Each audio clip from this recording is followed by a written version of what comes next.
ಇಂದಿನ ಅರಣ್ಯ ಮಹಾವಿದ್ಯಾಲಯದಲ್ಲಿ ಅಂಬೇಡ್ಕರ್ ಜಯಂತಿಯನ್ನು ಆಚರಿಸ್ತಿದ್ದೀವಿ.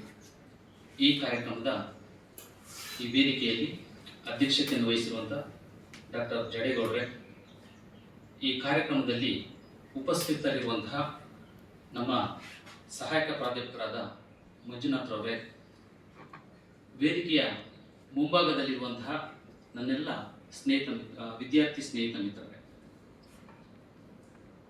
ಮೊನ್ನೆ ಶುಕ್ರವಾರ ದೇವಗಿರಿ ಸಾವರವರು ಅವ್ರ ಚೇಂಬರಲ್ಲಿ ಕೂತಿದ್ರು. ತಮ್ಮಯ್ಯ ಕೈಲಿ ಮಣಿಕಂಠ ಅವ್ರನ್ನ ಕರೀರಿ ಅಂತಂದ್ರು. ನಾನು ಹೋಗ್ಲಿಲ್ಲ, ರಿಜಿಸ್ಟ್ರೇಷನ್ ಸ್ಲಿಪ್ ಇತ್ತು, ಹಾಗಾಗಿ ಸೈನ್ ಆಗ್ತಾ ಇದೆ. ಅವರೇ ಬಂದರು ನನ್ನ ಚೇಂಬರ್ಗೆ. ಮಣಿಕಂಠ ಬನ್ನಿ ಟೀ ಕುಡ್ಕೊಂಬರೋಣ ಮಲ್ಲಾಪುರ ಕ್ಯಾಂಟೀನಲ್ಲಿ ಅಂತಂದ್ರು. ಸರಿ ಅಂತ ಹೋದೆ. ಹೇಮಂತು ಬಂದರು, ಟೀ ಕುಡಿತಾ ಇದ್ರು. ನಾನು ಸುಮ್ಮನೆ ಕೂತಿದ್ದೆ, ನನಗೆ ಬೇಡ ಸರ್ ಟೀ ಅಂತ ಅಂತಿದ್ದೆ. ಅಷ್ಟರೊಳಗಡೆ ಸರಿ ನಂಗೆ ಲೆಮನ್ ಟೀ ಕೊಡಿ ಅಂತ ನಾನು ಟೀ ಕುಡಿತಾ ಇದ್ದೆ. ಫೋನ್ ತಗೊಂಡ್ರು. ಜಡೇಗೌಡ್ರು ಎಲ್ಲಿದ್ದೀರಿ ಇದು?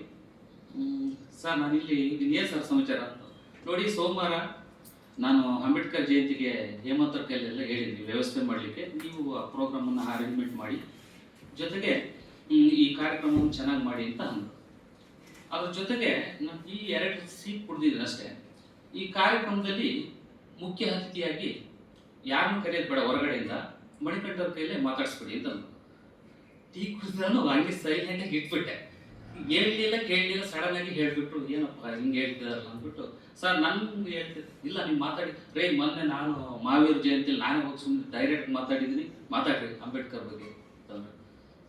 ಡೀನ್ ಹೇಳ್ತಿದಾರಲ್ಲ, ಸರಿ ಆಯ್ತು ಬಿಡಿ ಸರ್ ಮಾತಾಡ್ತೀನಿ ಅಂತ ಅಂದ್ಬಿಟ್ಟು ಸೈಲೆಂಟಿಗೆ ಬಂದೆ. ಜಡೇಗೌಡರು ಇಲ್ಲೇ ಸಿಕ್ಕಿದ್ರು ನಮ್ಮ ಕಚೇರಿಯಲ್ಲಿ. ಆವಾಗ ಮಣಿಕಂಠ ಎಷ್ಟೊತ್ತು ಮಾತಾಡ್ಬೇಕು ಸರ್ ಅಂತ, ಒಂದು 20-25 ನಿಮಿಷ ಅಥವಾ 30 ನಿಮಿಷ ಮಾತಾಡಿ ಸರ್ ಅಂತ. ಸರಿ ಆಯಿತು ಸರ್ ಅಂತ ತಂದು ನಾನು ಅವಾಗ ಯೋಚನೆ ಮಾಡಿದೆ, ಈಗ ಒಂದಷ್ಟು ಮಾತಾಡಲಿಕ್ಕೆ ಇವರು ಎಲಿಜಿಬಿಲಿಟಿ ಇದೆ ಅಂತ ಅವರೆಲ್ಲ ಐಡೆಂಟಿಫೈ ಮಾಡಿದ್ದಾರೆ, ಅದಕ್ಕೋಸ್ಕರ ನನಗೆ ಹೇಳಿದ್ದಾರೆ ಅಂತ ಅಂದ್ಬಿಟ್ಟು ನಾನು ಭಾವಿಸಿದೆ. ಈ ಕಾರ್ಯಕ್ರಮ ಪ್ರಾರಂಭ ಆಗಲಿಕ್ಕಿಂತ ಮುಂಚೆ ಇವತ್ತಿನ ಒಂದು ಕಾರ್ಯಕ್ರಮಕ್ಕೆ ಕೇಳಿಸ್ತಿದೆಯಲ್ವ, ಈ ಕಾರ್ಯಕ್ರಮಕ್ಕೆ ಸೂಕ್ತವಾದಂಥ ಒಂದು ಏನಂತಂದ್ರೆ, ದೀಪದಿಂದ ದೀಪವ ಹಚ್ಚಬೇಕು ಮಾನವ, ಪ್ರೀತಿಯಿಂದ ಪ್ರೀತಿ ಹಂಚಲು, ಮನಸ್ಸಿನಿಂದ ಮನಸ್ಸನ್ನು ಬೆಳಗಬೇಕು ಮಾನವ, ಮೇಲು ಕೀಳು ಭೇದ ನಿಲ್ಲಲು, ಭೇದವಿಲ್ಲ ಬೆಂಕಿಗೆ ದ್ವೇಷವಿಲ್ಲ ಬೆಳಕಿಗೆ, ನೀ ತಿಳಿಯೋ ನೀ ತಿಳಿಯೋ, ದೀಪದಿಂದ ದೀಪವ ಹಚ್ಚಬೇಕು ಮಾನವ, ಪ್ರೀತಿಯಿಂದ ಪ್ರೀತಿ ಹಂಚಲು. ಈ ವಾಕ್ಯವನ್ನ, ಈ ಸಾಹಿತ್ಯವನ್ನ ಹಂಸಲೇಖರವರು ಬರೆದಿರುವಂಥದ್ದು. ಇವತ್ತಿನ ಈ ಕಾರ್ಯಕ್ರಮಕ್ಕೆ ಸೂಕ್ತವಾದಂತಹ ಅಲ್ಲಿ ವರ್ಡಿಂಗ್ಸ್ ಅನ್ನು ನೀವು ಉಪಯೋಗ ನೋಡಿದ್ರೆ ಅಷ್ಟು ಚೆನ್ನಾಗಿ ಇದರಲ್ಲಿ ಬರ್ತಿದ್ದಾರೆ. ಇನ್ನು ಈ ಕಾರ್ಯಕ್ರಮದ ಕುರಿತು ಮಾತಾಡಬೇಕು ಅಂತಂದ್ರೆ, ಈಗ ವಿದ್ಯಾರ್ಥಿಗಳು ಈಗ ಆಲ್ರೆಡಿ ಒಂದಷ್ಟು ಹೇಳಿದ್ದಾರೆ. ಆದರೂ ಕೂಡ ಇಲ್ಲಿ ಸೂಕ್ತವಾಗಿ ಏನ್ ಹೇಳ್ತೀನಿ ಅಂತಂದ್ರೆ, ನೀವು ಬೌದ್ಧ ಧರ್ಮವನ್ನ ನೋಡಿ, ಆ ಬೌದ್ಧ ಧರ್ಮದಲ್ಲಿ ಬುದ್ಧಂ ಶರಣಂ ಗಚ್ಚಾಮಿ, ಧರ್ಮಂ ಶರಣಂ ಗಚ್ಚಾಮಿ, ಸಂಘಂ ಶರಣಂ ಗಚ್ಚಾಮಿ ಅಂತ ಈ ವಾಕ್ಯಗಳನ್ನ ಹೇಳಿದ್ದಾರೆ. ಏನು ನಮ್ಮ ಒಂದು ಇವತ್ತಿನ ಒಂದು ಅರ್ಥದಲ್ಲಿ ಹೇಳ್ಬೇಕು ಅಂತಂದ್ರೆ, ಬುದ್ಧಂ ಶರಣಂ ಗಚ್ಚಾಮಿ, ಪುಸ್ತಕವನ್ನ ಚೆನ್ನಾಗಿ ಓದಿ ಅಂತ. ಯಾರು ಪುಸ್ತಕವನ್ನು ಚೆನ್ನಾಗಿ ಓದ್ತಾರೋ ಅವರು ಪ್ರಬುದ್ಧರಾಗ್ತಾರೆ ಅಂತ. ಧರ್ಮಂ ಶರಣಂ ಗಚ್ಚಾಮಿ ಅಂತಂದ್ರೆ, ಈ ಧರ್ಮವನ್ನ ನೋಡಿ, ಇವತ್ತು ಈ ಭಗವದ್ಗೀತೆ ಇರ್ಬೋದು, ಕುರಾನ್ ಇರ್ಬೋದು, ಬೈಬಲ್ ಇರ್ಬೋದು, ಸಾವಿರಾರು ವರ್ಷಗಳಾಗಿದೆ, 2000-3000 ವರ್ಷಗಳಾಗಿದೆ. ಆದರೂ ಕೂಡ ಇವತ್ತು ಪ್ರಸ್ತುತ ಎಲ್ಲರೂ ಓದ್ತಾರೆ, ಸತ್ಯತೆಯಿಂದ ಕೂಡಿದೆ. ಹಾಗಾಗಿ ಯಾವುದೇ ಧರ್ಮ ಆಗಲಿ ಆ ಧರ್ಮ ಗ್ರಂಥಗಳು ನಾವು ಓದಬೇಕು. ಆವಾಗ ನಮಗೊಂದಷ್ಟು ನಾಲೆಡ್ಜ್ ಬರುತ್ತೆ, ಸತ್ಯ ಮತ್ತು ಈ ಪ್ರಪಂಚಕ್ಕೆ ಏನ್ ಬೇಕು ಆ ವ್ಯವಸ್ಥೆ ನಮಗೆ ಸಿಗುತ್ತೆ. ಇನ್ನೊಂದು ಸಂಗಂ ಶರಣಂ ಗಚ್ಚಾಮಿ ಅಂತ, ಇದು ನಿಮಗೆ ಅನ್ವಯಿಸುತ್ತೆ.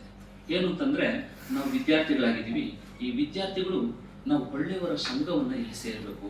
ಆ ಒಳ್ಳೆಯವರ ಸಂಘವನ್ನು ಸೇರಿದಾಗ ಮಾತ್ರ ನಾವು ಈ ಪ್ರಪಂಚದಲ್ಲಿ ಏನಾದ್ರು ಒಂದು ಸಾಧನೆ ಮಾಡಲಿಕ್ಕೆ ಸಾಧ್ಯತೆ ಇದೆ ಅಂತ.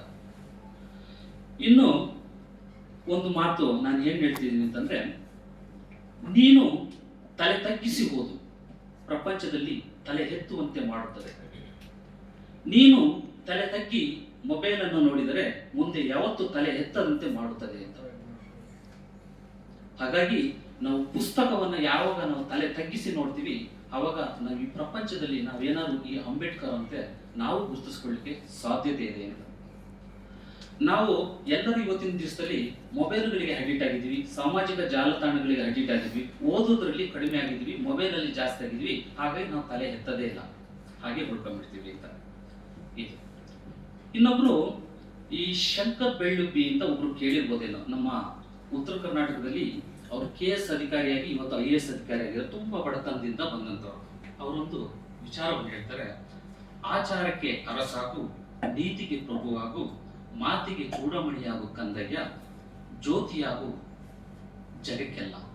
ಜ್ಯೋತಿ ಆಗದಿದ್ದರೂ ಪರವಾಗಿಲ್ಲ, ನಿನ್ನ ವಿಭಾಗಕ್ಕಾದರೂ ಈ ಪುಟ್ಟ ಹಣತೆ ಆಗುವಂತ ಹೇಳಿದ್ರೆ ನನ್ನೊಂದಿಗೆ ಬಿಟ್ಬಿಡಿ, ಇದರಲ್ಲಿ ಒಳ್ಳೆ ಅಂಶಗಳನ್ನು ನಿಮ್ಗೆ ಸಿಕ್ಕಿದ್ರೆ ಅದನ್ನ ನೀವು ಸ್ವೀಕರಿಸಿ ಅಂತ ಹೇಳ್ತಾ, ಜೊತೆಗೆ ಈ ಅಂಬೇಡ್ಕರ್ ಅವರಿಗೆ ಈ ಪ್ರಪಂಚದಲ್ಲಿ ಯಾವುದೇ ವಿಶ್ವವಿದ್ಯಾಲಯ ಕಲಿಸಿಕೊಡದಂತಹ ಪಾಠವನ್ನ ಹಸಿವು ಮತ್ತು ಬಡತನ ಇವರಿಗೆ ಕಲಿಸಿಕೊಟ್ಟಿದೆ ಅಂತ. ಇಷ್ಟೆಲ್ಲ ನಾನು ಹೇಳಿದ್ದು ಫಾರ್ಮಾಲಿಟೀಸ್, ಈಗ ನಾನು ಹೇಳ್ತಿರೋದು ರಿಯಾಲಿಟಿ.